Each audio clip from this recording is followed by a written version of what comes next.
Hey everybody, it's the Pure BS Podcast. I'm Ben Dorst. Stephen Dominguez. And you're listening to the BS Podcast Network. Enjoy this shit because you only live once. Who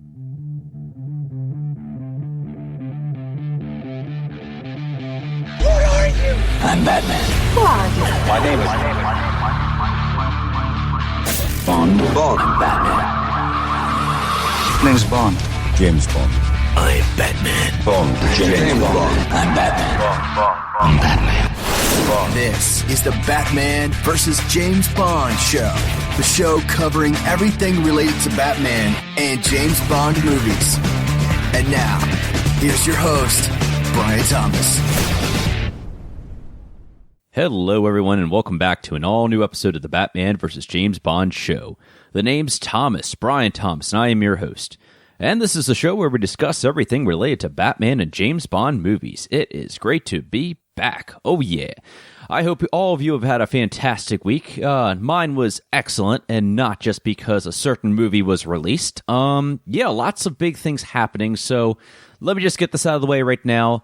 I have an official announcement. If I had a timpani, if I had a soundboard right now, I would be playing it. But as you heard at the front of the show, let me make it official. The Batman vs. James Bond show is now a part of the BS Podcast Network. That's right. So you can now find my show and a whole bunch of other great shows on bspodnetwork.com. That's right, bspodnetwork.com. Shout out to Steven, Ben, and Devin over there. Thank you, gentlemen, for welcoming me into the BS Podcast Network family. Gotta say, I'm really excited about this. Like I said, lots and lots of great shows on there. Check out Steve and Ben's show. It's called Pure BS, and you can kind of figure out what the BS stands for. But so that's the one big announcement. There's another big announcement in the works right now. Until it becomes official, then I'm going to keep on teasing it because that's what I like to do here. Anyway, so a certain movie came out this week. What was it called? Finding Dory. No. Ghostbusters. Nope, that wasn't that one. Yes, it was Suicide Squad. That is right. Suicide Squad is finally out, and this will, like I mentioned, it's going to be an all-episode review of Suicide Squad, non-spoiler at the very beginning of it, and then I'm going to jump right into spoilers. Don't worry, I will let you know about that. I will sound my very official spoiler alert in there. We have a lot to talk about with this movie, I gotta say, and let me just get this stuff out of the way first. So before we get things started, I would like to remind everybody to please subscribe to the Batman vs. James Bond show on iTunes and leave a nice little review for me on there. Thank you. So, as I always like to mention at the very beginning of the show, especially for you new listeners, welcome. I am not a movie critic. Obviously, because what I'm about to talk about involves movie critic and maybe some bashing. I am not a blogger for a movie site. I am just a guy who is obsessed with Batman and James Bond. Yeah, I have Batman all over my, I guess we'll call it my man cave. I have it all over my office. I cosplay as Batman. James Bond, let's see, I watch, whatever movie is on the movie channels, I will turn it on even if I've seen it a dozen times. So, needless to say, maybe I have a problem, maybe I don't. We'll just say that I am obsessed with Batman and James Bond, and we'll leave it at that. So, having said that, let's get down to business. All right, let's talk about Suicide Squad. Before I forget, James Bond fans, we will get back to news, next week, and we'll do some more stuff with James Bond because I feel like I've kind of left you in the dust here. It's just because all this stuff with Batman has been coming at one time, so bear with me, okay? So, let's talk about Suicide Squad. This is probably my most highly anticipated movie of the year. We talked about it since the beginning of this show. I said I was more highly anticipated, say that 5 times fast, of this movie more than even Batman v Superman: Dawn of Justice. And I think that's saying a lot because like I said, I'm a Batman fan. And, this movie revolves around Batman villains, not so much about Batman, the character at all, but it's still included. I included it as a Batman film because, well, this isn't even a spoiler because I already knew this, is that Batman was making a cameo appearance in this, to say the least. So that's why I'm reviewing this. Like I said, all Batman villains and so forth.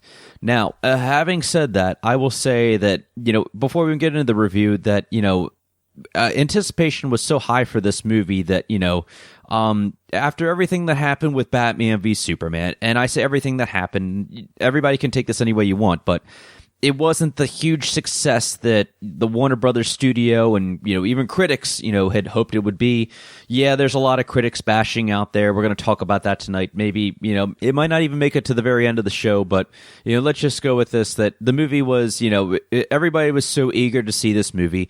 Batman v Superman wasn't, as well received as others. For those of you that did enjoy it, that's awesome. I liked it a lot, but I didn't love it. Okay, so let me leave it at that. Reminder that my review was, when I say review of Batman v Superman, I'm talking about the ultimate cut. It is at a 4 out of 5. Okay, 4 out of 5 bat signals. If it was a Batman James Bond movie, it would be 4 out of 5 martini glasses. Okay, that's how I do my rating system on this. So straight off the bat, Suicide Squad was, when the reviews were starting to come, out for this, the embargo was lifted. I didn't know what to expect. I mean, because, there's another topic that's going to come out also with this review is called Rotten Tomatoes. For those of you that aren't familiar with Rotten Tomatoes, and those of you that think you are familiar with Rotten Tomatoes, let me clear this up. Rotten Tomatoes is a website that, think of it as like a host, okay, for critics, all right? So Rotten Tomatoes doesn't review a movie. It's a consensus of critics' reviews, okay? So if you were to rate a movie 5 out of 5, I was to rate a movie 3 out of 5, and then our friend was going to rate it a 1 out of 5. It would do the statistics for that, the consensus, and then whatever the average would be, it's going to post that. Is it certified? Is it rotten? Whatever it's going to be, okay? So, needless to say, when the embargo was lifted for this movie, that, it wasn't what everybody was expecting. As a matter of fact, it started off at least in the 30-some percentile, I think it was. And then as we currently speak, I think it's almost at like 26%, all right? So what does that mean? It means that, well, it's not fresh. It's not very highly well received, okay? Most movies will take The Dark Knight. That's at least at a 92% on Rotten Tomatoes. Batman v Superman was also in the 30th percentile also. So you can kind of see where this is going. When I saw this, I have to admit, I was kind of heartbroken, okay? And as were probably a lot of fans, because it all comes back to, the critics hate DC, the DC Extended Universe, DCEU. That's not entirely true. At least I don't believe that to be. I do believe that there are critics out there that just, the problem with this was that everybody's comparing DC films to Marvel films. Way wrong. Okay, that's also put that out there. Marvel and DC are two totally separate movie studios, two different types of comic book movies, okay? It's comparing apples to oranges, folks. It really is. And, for a critic to do that, for a critic to say, well, it's not quite like a Marvel movie. And believe me, there were reviews out there that were like this. I'm not making this up. Unfortunately, I don't have the names, or I would scatter all over Twitter right now, but I'm not going to do that. But I'm here to make my own review. I've been posting it for over the last week, and I posted with Batman v Superman also. Make your own review. If you're going to see this movie and you haven't seen this movie while you're listening to the show, first of all, pause it and then come back and listen to my review. But even so, if you're going to make a review of a movie, okay, and it can be Batman movies and James Bond movies aside, okay, and as fans, we take this very personally. At least I know I do. And, just like I said, I was heartbroken when I saw these reviews, so my expectations were a little lower, okay? I have to admit, when I went in to see this movie, my expectations were a little lower. But I gotta tell you, I had a great time. And you know why? I make my own reviews, okay? I do listen. I do look at Rotten Tomatoes, no matter how much sometimes I hate it. I go on to other websites. I'll go on to Collider Movie Talk. I'll listen to what they have to say. That they are very fair on their reviews. Schmoes knows they are very fair on their reviews. If you're looking like even Screen Rant, they're pretty good, the fair website. If you're looking at like a Vanity Fair, Forbes.com, whatever, Yahoo Movies, wherever you get your movie news, sometimes, we look to critics sometimes, and that's not a bad thing because we want to see what's everybody saying about it. We want to know the people who have seen this movie before us, if they like it. Is this worth my time and my money? Because let's face it, a movie isn't as cheap as what it used to be. I mean, if I'm going to shell up my $9-10 and then add my supersized popcorn and soda on there, I want to make sure that I'm getting my money's worth, and I want to make sure that I'm going to go have a good time and enjoy myself. But at the end of the day, I knew I was going to see this movie regardless, and I was going to make my own review. So let's moving past this. Let me just say once again, for this movie and for any other movie that you do view, especially when it comes to Batman, James Bond movies, make your own review. If you're going back and watching the old Batman movies, if you're going back and watching the old James Bond movies, let me tell you, there's some good ones and there's not some good ones. But that is my opinion because I have my preferences. I have my preferences of who my favorite James Bond actors are. I have a preference on who my favorite Batman actors are and so forth. So just wanted to throw that out there before I do my review. So let's start off with the synopsis, and then we'll get into the meat and potatoes of this, all right? So here it is.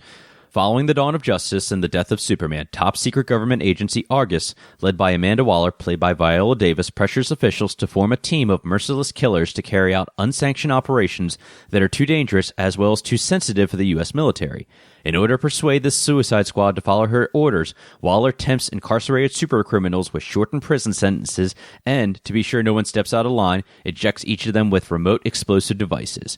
Okay, so that's the general idea, the general gist of this movie, okay? So if I had to sum up this movie, what is this? This is the other side of the superheroes, okay? You have the supervillains here, okay? They call them the metahumans. Okay, why do they call them the metahumans? Well, because they contain certain some of them do have superpowers. Some can, blow fire out of their hands. Some are actual, crocodiles and so forth. Some of them are just plain bat-esque crazy, pardon the pun. So you have all these characters, and it's like a dream team. If you were, I'll throw in the Olympics. If this was a dream team of Olympics, this would be all the rejects, okay? And they have the superpowers and so forth, but they're bad. And they are very, very bad guys and bad girls too. So you put this team together, and you're because of everything that happened with Superman, and spoiler, with everything that happened with Batman v Superman, the events of that, Superman is, as of now, dead. And Batman obviously can't do all this on their own, so the government hires these team of characters, bad guys, in order to save the world from some kind of enemy, which we'll talk about in a second. So let me get into the positives, and then I'll do negatives, and I'll do my overall consensus, okay? And like I said, we're still going non-spoiler here. So what did I love? I love the characters of this movie, okay? I really love the characters of this movie, okay? Going in as a fan, I'm familiar with who Deadshot is enough. And when I say that, I'm familiar with, like I always say, for those of you who haven't listened before, I know about the comics, okay? I'm not a big comic reader, and the only reason I say that is, and this is not really a good excuse, it's because I'm lazy. It's because I'm too lazy to pick up a comic book and read it, because I'm the kind of person who lays on the couch, turns on a movie, and just, I like watching something, okay? Yes, I know they make it for iPads and so forth, but let's go beyond this. So for me, as like the casual movie fan and the Batman fan, it's a little bit of both in here. So I'm familiar with these characters. Going back to the TV show, the animated series of Batman, I'm definitely familiar with who Harley Quinn is. And nowadays, you can't go to a Comic-Con without seeing at least 5 girls dressed up in Harley Quinn cosplay. I'm not complaining about that, believe me. I know who Amanda Waller is. I'm very familiar with her. I saw her in the show Arrow, and that might not be the best comparison, but I am familiar with who she is. I know she's in charge of Argus. She is one tough broad, and sorry, I'm not trying to be sexist here, but she really is. I trying to not use bad language here. Then you have all these other characters that I'm not so familiar with, but we all know who the main other baddie in here is, the Joker, but I'm going to save that for a second. So let's look at the main team: Deadshot, Harley Quinn, Amanda Waller, Diablo, Killer Croc. I love these characters, especially Deadshot. Gotta say, like many, I was very nervous about how Will Smith was going to play this. I can't honestly remember the last good Will Smith movie that I did see. It's been quite a while, so, I saw Focus, and actually Margot Robbie was in there with him, and he was playing Will Smith, and you would expect nothing less out of Will Smith. I mean, I would like to say, when he's not trying to whore out his son, that he does bring his A game when he's in a movie by himself, and he's always very entertaining. He always pulls the jokes out of there. He knows how to do action and so forth, and that's exactly what he did with this. He put his own spin to the Deadshot character. It wasn't just Will Smith playing Deadshot. It was actually, I believe this guy, Deadshot. For those of you that don't know, Deadshot is a hitman, and he pays, he's being paid money, a high price to kill people. He is a killer. That's what makes him a bad guy. However, on the other side, and this is where you can determine if you feel sympathy for this character, is that he has a daughter. He is, we would assume that he's divorced. We aren't exactly told, but his daughter, who's probably about, I'll just guess and say about 10 years old, give or take. And she is, the mother has custody and she doesn't want really too much to do with her dad. She loves her dad. At the same time, though, she knows that he's a bad guy and she knows exactly what he does. So I like that aspect, what they did with Deadshot. It's like, okay, you're not just giving us just a bad guy who's an assassin or a hitman. You're giving him a good backstory, okay? And of course, a certain person does lock him up. We'll talk about that in a moment too, when I get in spoilers. So let's look at my other favorite character, and obviously she's my favorite. Going in here, I wanted her to do well in this movie because I'm a huge fan of her, Margot Robbie. She played Harley Quinn. She knocked it out of the park. It was perfection. Okay. I've seen other movies of hers. My favorite of hers, of course, is Wolf of Wall Street. I even saw her in Focus, and so I knew that she had some chemistry with Will Smith, despite it not being my favorite movie. Now, with this character, she went all out on this, and if you're familiar with the Harley Quinn character, she is the girlfriend of the Joker. Now, you can only imagine what kind of character she is going to be with this. She is definitely out there. She is psychotic, and she's all types of bat-ass crazy. Like I said, I can't keep saying that enough. So when it came to this, I mean, just everything she did was very entertaining. She had some good one-liners in there, and she knew how to kick some ass in there too. I really liked that about her. Amanda Waller, let's talk about her. The main boss of Argus and of the Suicide Squad, the woman in the background who gets all this team together and so forth. She's played by Viola Davis, and this Amanda Waller, this is a character who is just tough. She will do whatever it takes to get the job done. I'm sure you've heard that on other reviews and other shows, but it is so true. When you see this movie, if you haven't already, then this lady will push it to the limit. I mean, she's willing to kill these people she sends out into the battleground to try and do some good. However, they are expendable. Okay. She does not care. So, if it means blowing one of them up, then, oh well, then better luck next time. So I'll find somebody else who can get the job done. So that's Amanda Waller in a sense. Another character I wasn't familiar with, but I really did get to liking by the very end, was Diablo. This was played by Jay Hernandez. He's not an actor that I'm familiar with, but I think it's one that's going to definitely be more popular after this movie. The character of Diablo it's a really interesting character because, we've seen him in the trailers and the TV spots. He's the fire guy. Pretty much that's what he is. He has flames. He looks like he's a walking, talking skull. He's got all the tattoos all over his face, all over his body, and he can have fire, or he can create fire, if you will. And they gave him a really interesting backstory. Now, as we're talking about backstories here, the way they work the backstories is, in order to introduce all these characters, and I had heard about how they were going to do this, is that they decided to do it via flashbacks, and I really, really like flashbacks. I've seen it in the Arrow TV series. We've seen it in the Batman Christopher Nolan trilogy with flashbacks. Same with Man of Steel, we saw flashbacks, and I really like how they do that. It's something that obviously they want to keep up in the DC universe, and even so, how do you tell all these backstories for all these characters when you only have like maybe a little over 2 hour and so maybe 5-minute running time, give or take. And it was done very well. And when I say that, I'm just saying that you have to give quick flashbacks. Okay, this is who Deadshot is, and the way they did it, and that's what I really want to talk about, is they imagine if you're a sports fan, okay, and they show the picture of the player and they give just a quick brief couple lines on them. Deadshot, favorite choice of weapon, all guns, paid assassin and whatever, worst enemy, Batman, something like that. Harley Quinn, psychotic, Joker's girlfriend, anything like that. Diablo, guy who throws fire out of his hands, something like that. So that's exactly what we're working with here. And it's like, okay, well, the setup for that was perfect, because for those of you that, kind of like me, if I didn't know who Diablo was, or if you didn't know who Deadshot was, then of course we need to know who a backstory is, so we kind of have some feeling for these characters. And that adds into the fact of this movie had heart, okay? ignore what the critics said, okay? And maybe they didn't talk about this, and this is something I haven't heard in a lot of reviews, and I want to make sure that I mention on here, is these characters do have a lot of heart. Minus the fact that they are psychotic killers and whatever else, you feel for these characters. And I've always said that, if I haven't said that on here already, that, when I'm looking at a movie, I always want to be entertained, of course, no less. I always want, with something like this, I didn't expect to care for these characters, especially for the Deadshot character or even Harley Quinn, because I didn't know what kind of direction they were going to take it. Are they just going to say, okay, well, here's Deadshot played by Will Smith. He kills people, and he's a paid assassin, hitman, and he has a daughter, but that's about it. No, they made you feel for that, and when you see the movie, you'll understand what I mean by that.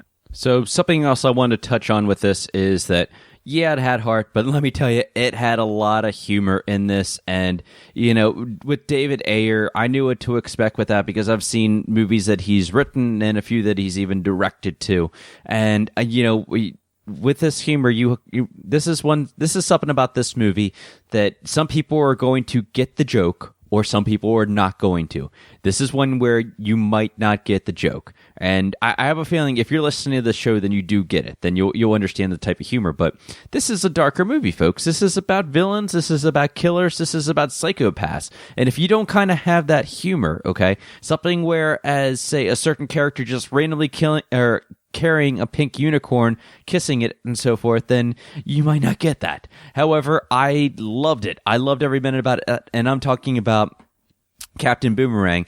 And we only got enough backstory about him just to figure out what he's just kind of like this thief. He does have boomerangs, and he's kind of like this crazy kind of, I don't know. There's so many words to describe him, and of course, none of them are coming to mind right now. But let's just say that he was a side character, but he was still entertaining, though. Okay, the humor, like I said, Deadshot, Will Smith, Harley Quinn, Margot Robbie, both of them really brought the humor with that. One that you definitely saw possibly in the TV spots and trailers is there was a scene in there where Will Smith what's his name? It's Rick Flag. Yeah, Rick Flag is trying to kind of like tell the Suicide Squad, you're going somewhere really bad, and this is what's going to happen, and so forth. And Will Smith makes the comment, or Deadshot makes this comment saying, "Is that supposed to be your pep talk? Because have you ever watched Phil Jackson? Triangle, bitch."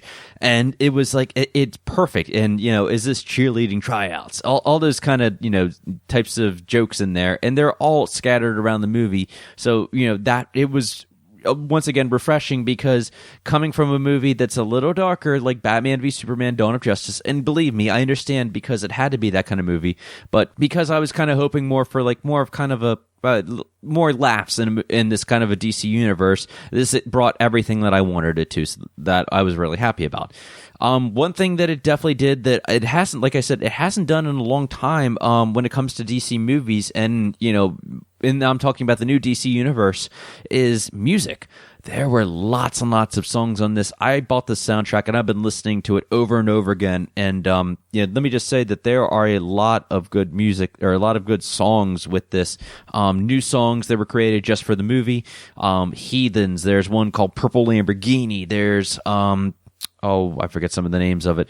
But you also have everything from the Rolling Stones in there to Creedence Clearwater Revival. Let me say that again. Creedence Clearwater Revival. There, I said it right. Bohemian Rhapsody by Queen. Eminem. There was oh my god, there was all different kinds of songs in there, and I mean even like old school songs in there, and I'm like, wow, this it lightens the mood in there, and it has a music video kind of feel. I'm going to throw that into a pro right now, as a positive right now. I do like that, but it might have had a drawback, or might have taken me away from the movie a little bit. So I'll save that. I'll put that on the side for a minute. Other things I want to touch on were the cameos. Without getting into spoiler territory, I love the cameos that were in this and how they were done. There are Easter eggs that are in here that all the way from the very beginning of the movie, and I loved every second of it. I can tell you that if you didn't know all this already, well, you probably knew this, is that Batman doesn't make make a cameo in this movie, and how they used him was, really well done. And we talked about it on the last episode where the director David Ayer even said that, we're taking it from, it's not like your typical Batman movie. It's, where you see it through Batman's eyes, or from his perspective.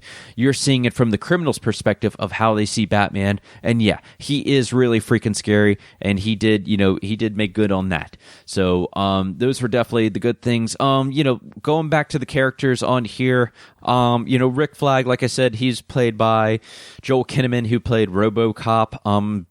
I think he did a really good job. He's kind of like the leader of the group in a way. He's like the, I guess we'll call him like the G.I. Joe kind of, or almost like the leader of the group.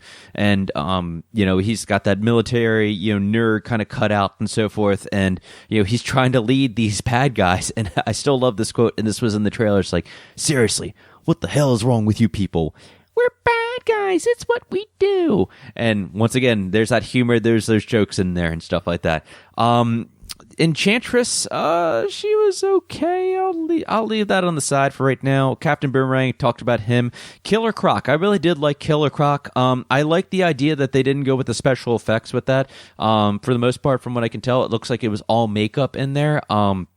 The only thing is that I wish I would have seen more of Killer Croc, but when he did, have his lines in there, and like I said, this is one of those side characters, I did enjoy him. Like I said, I just wish I would have seen more of him. Katana, she was the samurai kind of lady in there, and she was kind of an assistant, or not assistant, let me phrase that. She was kind of like the muscle, if you will, for Rick Flag and his team on there. And mind you, these are a group of military and I guess you could call them almost like kind of like a SEAL team, kind of commandos that are going into the city. So what's going on with this is that, you have not only just the Suicide Squad, but you also have Rick Flag, his, group of, military guys, and Katana, and they're all grouped together that are going into Silver City to go after this, this threat to the city, and it could destroy the world and so forth. So just for almost want to get back to that anyway. So, one character I did leave out, and, here's the problem, or here's the good thing, okay? We did get to see a new Joker. We got to see Jared Leto play his version of the Joker. And let me say this. I really, really liked Jared Leto's version of the Joker, okay? Now, here's the thing.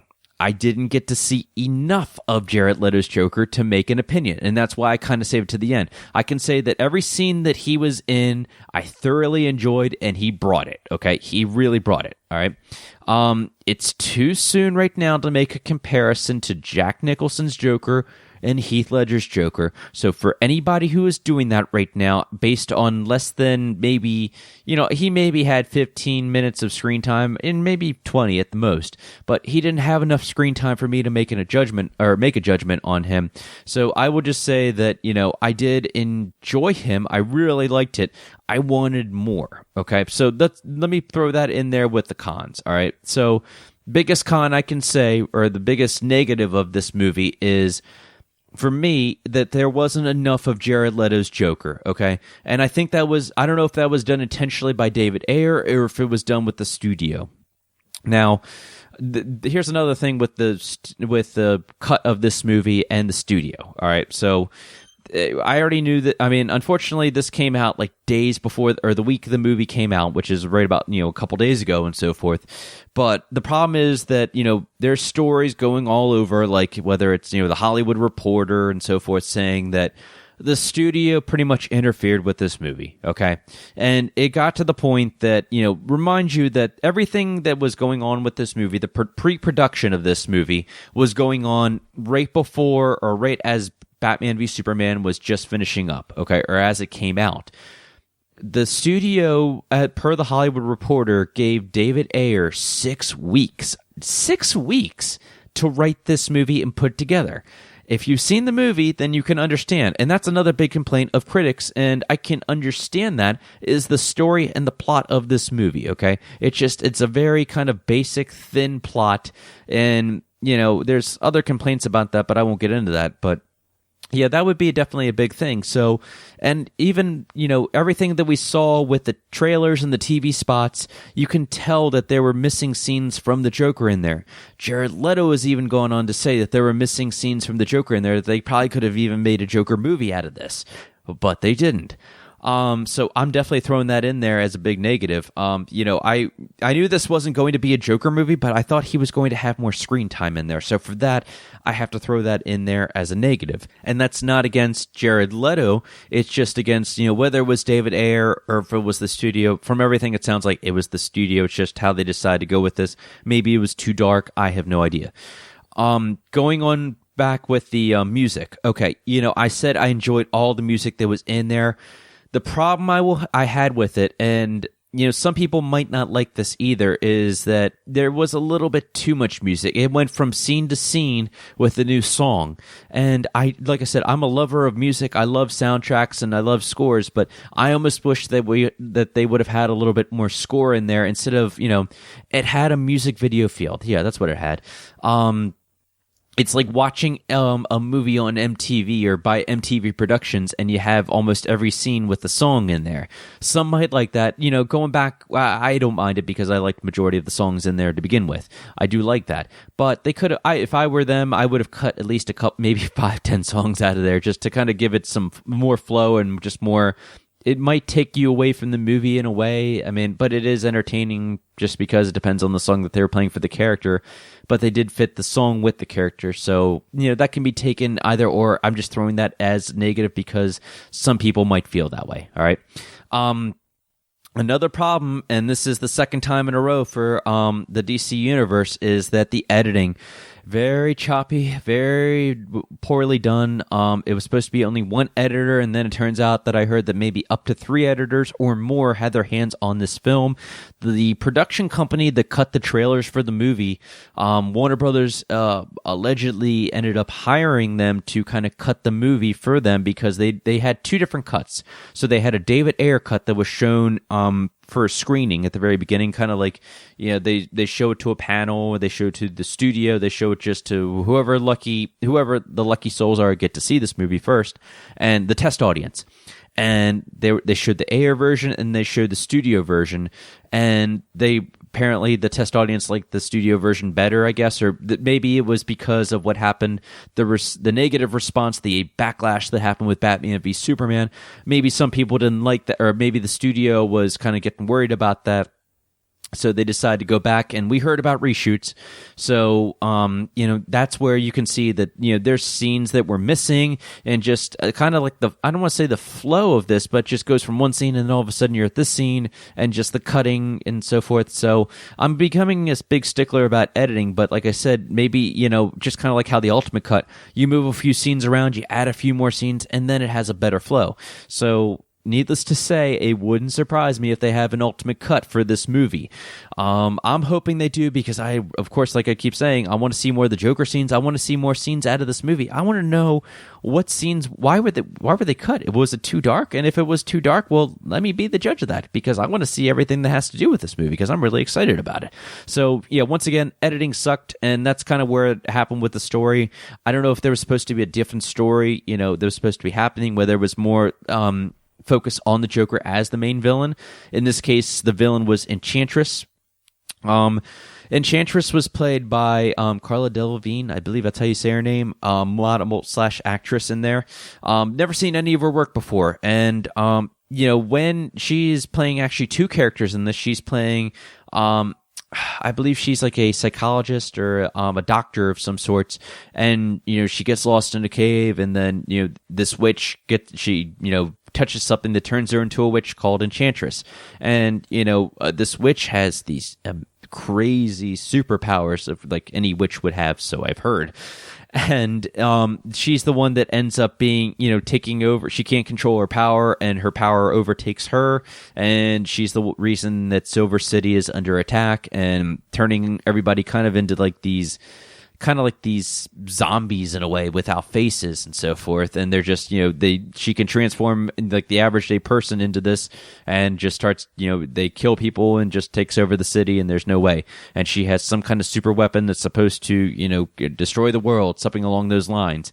So yeah, that was my problem with the villain. She was, I don't know, she had her brother in there, and her brother was like kind of like this guy who's like the muscle of him, and kind of like this also kind of like demon, whether you want to call him like I don't know, kind of like whatever the opposite or the comparison of a witch is, same idea.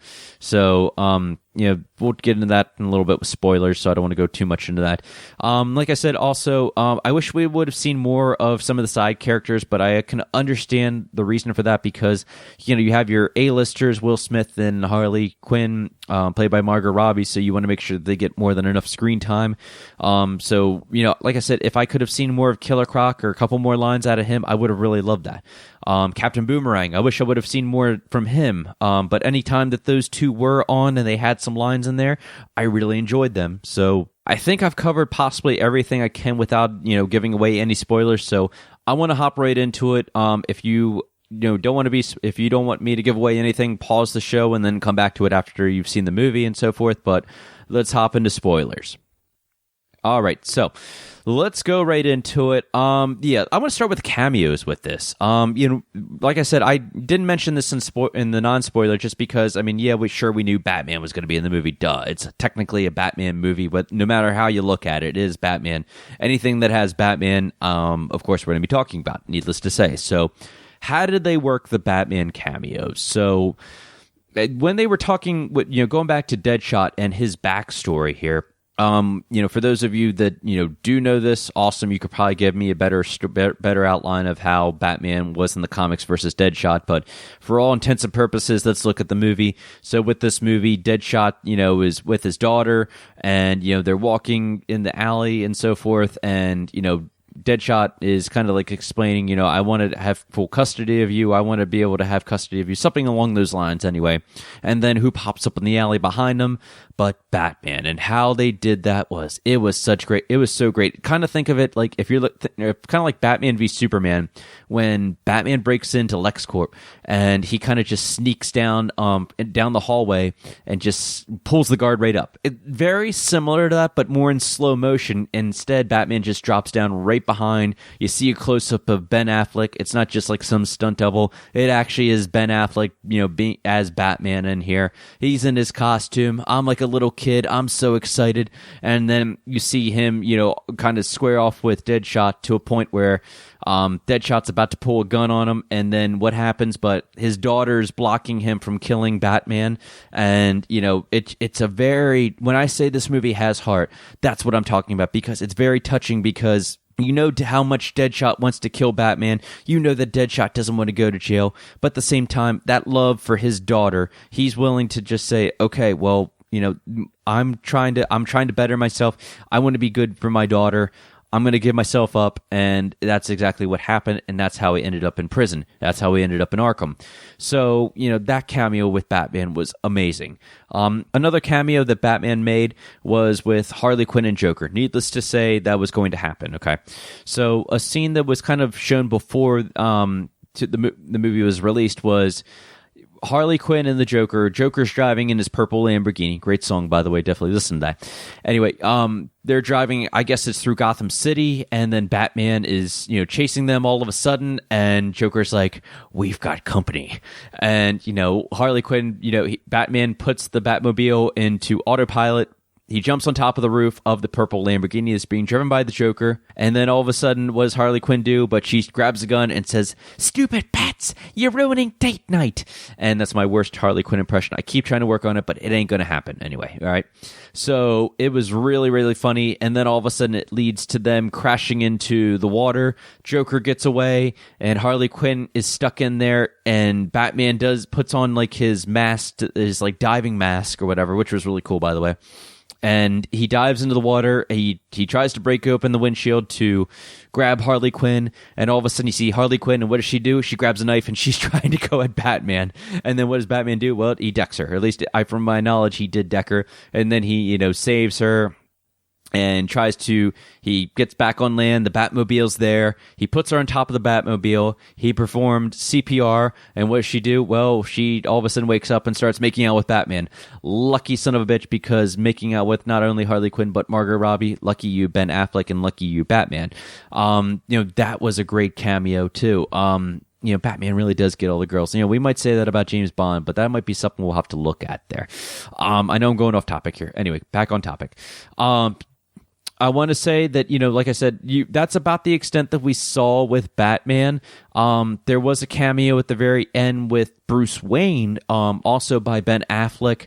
That was the very ending. I know we're jumping around with this movie, but how they ended it with Ben Affleck doing his little cameo at the very end there with Amanda Waller, and he's grabbing the files for the Justice League, whether it's not only the Flash, for Carla Delevingne's Enchantress character. I guess she might be popping back in there. Also for Aquaman too, I would assume. I remember from the files, and they have a couple. They're back in this restaurant. And they're Amanda Waller's kind of giving them these lines, just saying, I kind of I know what you do at nighttime and so forth. And Batman kind of has this little comeback saying, well, you better get your team together, or else I'll have to have my team on or ready to go. Something along those lines, anyway. So I really enjoyed it. It was a great kind of like mid-credit sequence in there. Something we've never seen from a DC universe movie before. So that was about the extent of the Batman cameos. So when it came to the Flash, I made a prediction that, there's not going to be enough time for them to do like the whole Flash shoot. Yeah, we saw it in the Justice League trailer, but we're only going to get maybe Barry Allen, or if we do see the Flash, he's just going to like speed right past the Suicide Squad and maybe graze Harley Quinn's hair or something like that. Well, I was wrong, and I'm glad I was wrong, because how did Captain Boomerang get caught? Well, he was caught by the Flash, and I forget the exact lines that were in there, but it was something along the lines of Captain Boomerang was trying to pull some kind of bank job. He's trying to get away, then who shows up but the Flash in the Flash suit and the lightning bolts and so forth. And it turns out it was actually directed by Zack Snyder, that certain segment in there, because like I said, they're filming the Justice League right now. So pretty cool that you got to see him in there. Like I said, I can't get enough Flash, especially with the TV show. I'm waiting for the new season to come out and so forth. So I really enjoyed that. Some good Easter eggs in there, and going all the way back to the very beginning, they show because of all these events that have happened, everything that happened with Batman v Superman: Dawn of Justice led into this movie. So obviously, what is the world without Superman right now? Well, the world is in mourning right now because Superman made the ultimate sacrifice. He sacrificed himself to kill Doomsday. So right now we're living in a time where there is no Superman. So that's the purpose of the Suicide Squad. Well, we have to really rely on the metahumans with the superpowers, and what happens if there's another Superman, but the Superman wouldn't be good. So that's why they have a Suicide Squad, because these characters possess all these powers and talents and so forth. So this is kind of like the last resort, and that's exactly what this is. But how they did this, and they make it pretty clear, like, okay, Superman, everything that just happened with Superman, his death, it's being recognized. There's somebody, when Amanda Waller's at the very beginning walking into the restaurant to meet with the guys from the Pentagon, you see a guy, selling Superman shirts. It has the Superman emblem on the very front. I'm like, oh, that's really cool. And then he turns over the shirt on the opposite side, on the reverse, it says, never forget, something along those lines. And I'm like, oh, that is awesome. I want that t-shirt. They also showed a scene in there where it was the very ending of Batman v Superman: Dawn of Justice, with the Superman funeral in DC, with the planes flying over. You see the Superman coffin and so forth. You see all of that. I'm like, I love that. I love seeing that, because it's just a good reminder of what's going on in the story, the setting of this. Because like I said, it's a world of mourning. It's an area of mourning anyway. And because like I said, there is no Superman. So a question that obviously a lot of people are going to be asking is, where is Batman in this movie? Where is Wonder Woman in this movie? Well, my only explanation for that, or at least the consensus I came up with, is that they're trying to put together their squad. They're trying to put together the Justice League. And Batman alone, he knows after everything that happened in the Dawn of Justice with Doomsday and Lex Luthor, that he can't do that alone. So it's kind of like, okay, well, he's kind of in the backside and so forth. And that's a problem with these extended universes. While I do love seeing all these characters in the same area and so forth, it does put a pressure on the story of saying, well, where's this character? Why wasn't this character, here? Why couldn't they help and so forth? And that's where if you're really kind of like into that, if you're really a nerd or you're just being nitpicky, you kind of have to suspend disbelief. I can for this. Like I said, just because I would imagine that I can't see Batman fighting something like this all over again, because it would just be the same movie all over again with Dawn of Justice. So that's why Batman probably wasn't there. The Flash, he, kind of is probably just still in Central City, and he's just like, I have no idea what's going on here. Yeah, and I have no friends, so I'm going to leave out of this one. Wonder Woman, like I said, she's in the Batcave with Batfleck, and they're doing their thing. That's my only idea for that. Anyway, so let's go back to the dream sequences.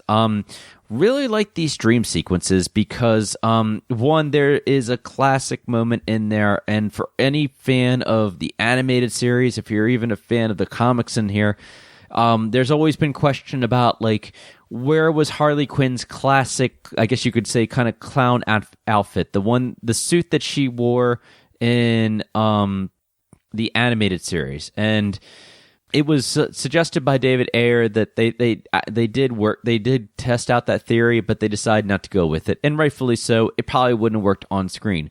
However, when they did the dream sequences for Harley Quinn, when she was looking back at her time with the Joker, they did show them, they were in this, she was in her suit and he was in his tux, and they were kind of just having like this psychotic love story. And that's another thing I want to say for spoilers, is the love story that they had between Harley Quinn and the Joker. Boy, was that really good chemistry. I mean, that's not just good chemistry. That is amazing chemistry between these two. You really believe that this girl, that this psychiatrist, suffered from Stockholm Syndrome. She fell in love with her captor, and she fell in love with the Joker, and she's willing to do anything. There's quotes in there from the Joker when he's about to she's about to jump into the Access Chemicals, or whatever it's called, the one that created the Joker. And he makes this quote. He's saying, "Will you die for me? Will you live for me?" And those kind of quotes in there, and just like it, you just realize like how like in love with the Joker that Harley Quinn really is. She's she was Harleen Quinzel. She changed her name to Harley Quinn, and she didn't really have any friends, and she saw this guy, the Joker, and she just like, this guy can just manipulate her, and that's exactly what she did. At the same time, though, when you're looking out throughout this movie, you're looking at the Joker, and it's like, he part of what he's trying to do throughout this movie is he found out that Harley Quinn is, what's going on is that she's in this Suicide Squad. She's in Central City, and he's trying to track her down, trying to get her back. And throughout this movie, she gets a cell phone from one of the guards, and the Joker's like, "I'm coming for you, just hang tight," that kind of deal. And, he does try to rescue her, and, like I said, I don't want to spoil the whole thing for everybody, even though I technically have, but I still want you to be able to still enjoy this. But even like when he does try to save her and they, doesn't succeed, that, there is that love. He's like, "Where is she?" And that's kind of reminds me kind of like a Batman quote, but it was, for the Joker. And I really did like that. Everything with those two, I really, really loved. Probably some of the highlights of the movie. That's why I said I wish I could have seen more of that. That you could have had a whole movie of just the Joker and Harley Quinn and throw in some Batman in there. That would have been perfect for me. Just sign me up for that. Shut up and take my money. I will see that. I'll see all kinds of movies with those two. They are pretty much like, what do they call them? Bonnie and Clyde. Yeah, that's what they are. So, love that. The dream sequences, going back to that, also a dream sequence that they had in there, was Harley Quinn just kind of picturing, what her life would be like if, here's the thing that drives Harley Quinn is that, we've said that she loves her pudding. She loves the Joker. Okay. what drives her is that she kind of, I guess she feels that she can change him into like that she sees the good in him, or she thinks she sees good in him, and that she can change him into being something that she really wants. What does she really want? She just wants to have just like the normal life and so forth. Yeah, she does, she is psychotic, and she does, carry guns, and she does wear booty shorts and Daddy's Little Monsters t-shirts and so forth. But in her dream sequences, she was at home. The Joker is without makeup, and they have kids and so forth, and it's just like, okay, well, like I said, that puts things in perspective of like what this lady is all about, what her character is all about. The Joker is going to just do whatever, and he's just thinking, okay, well, this girl's gonna do anything. And somebody compared this, and I heard this on another show, just saying it's like the asshole boyfriend, just like you treats her like crap all the time, and she just keeps coming back for more, and just thinks that she can change him, but at the end she's never going to. So that would be the extent of their relationship. As we're running short on time here, there's a couple more things I did want to touch on. Like I said, Diablo, what he turns into, like I said, sure, he shoots, we see him shooting flames out of his hands and so forth. Well, it turns out that, with his backstory, he can do way more than that. It turns out that he actually killed his family, not only his wife, but his kids also. And that's kind of why he kind of like gave himself up. And actually, if my memory serves me right, he did give himself up. He didn't want to, he realizes how much of a monster he is, and he doesn't want to hurt anybody. And that's why you don't see him, he kind of saves his superpowers to like near the middle to the end of the movie and so forth. He's just saying, I don't want to do this. I don't want to hurt anybody. He was in a prison, and, he's about to get in a fight with people, and all of a sudden he loses his temper. It's like flame on, and I'm not trying to take that from Marvel, but I just kind of did. And all of a sudden these flame, everybody in there in the vicinity just burns up in ashes and so forth. And this guy is a really powerful guy. And then he has a great fight sequence at the very end with Enchantress's brother. Really like that. When it comes down to it, going back with Enchantress and the villain, and it's kind of hard. It's hard to explain this, but the best way I could sum this movie up is that you have, obviously you have a team with superpowers, like the Devil's Rejects in a way, and it's like them fighting against a Ghostbuster villain, and that's how I would put it, and that's kind of how Enchantress was. She felt like to me, and I told this to one of my friends, I was like, kind of felt like Enchantress was kind of like Gozer from the original Ghostbusters movie, and that's not like a knock on Ghostbusters, and it's kind of like, I don't know, Enchantress, I guess she served her purpose. She wasn't my favorite villain, but it worked to a point. Like I said, the problem was the story and the flow with this and the editing. My problem was the choppy parts of this and the studio interference, which we'll have to talk about in a later episode. We'll talk about that, especially as the news starts to come out and so forth. Biggest question is, what do I give this movie? I will give this movie a 4 out of 5 bat signals, easy. It's about the same exactly as Batman v Superman when it comes to the rating system. Is I really like this movie. I had more fun with this movie than Batman v Superman. I want to see this movie again before, and maybe my rating will change. It sometimes does. Sometimes I have to see it again to give it another rating. But for the time being, I will say a 4 out of 5. Really liked it, really, really enjoyed it, had a great time. It's like a roller coaster ride. I just didn't know what to expect, but I kept, it no matter how, psychotic or dark it ended up being, I was along for the ride, and I loved it every minute. I hate roller coasters, believe me. It comes down once again with the editing and the story. I'll keep taking that to the bank. Like I said, if there's a David Ayer version out there, though he did say he directed this movie, I'm not saying that he didn't direct it. I'm just saying that the studio had the interference where they might have not. They kind of made it a cleaner, nice and brighter David Ayer movie. Because have you ever seen anything that's written by David Ayer or even directed, then you understand how David Ayer can be. And that's not meant as an insult, just means that that's the kind of storyteller that he is. So yeah, 4 out of 5 stars. Really enjoyed this movie. Was it everything that I hoped it would be? To a point, yeah. I guess it's just that I was hoping for more Joker. But I guess we're gonna have to wait on that because I cannot wait to see what Jared Leto's Joker has to bring. I know that like me, there's a lot of fans out there that are disappointed by the fact that he didn't get as much screen time. That there is even more footage. We saw the leaked shots from like when they were filming this of him with Harley Quinn, and Harley Quinn was on the bike, or she was actually Harley Quinzel, and all kinds of little scenes in there. And like I said, I was kind of hoping more for that, but this is what we have.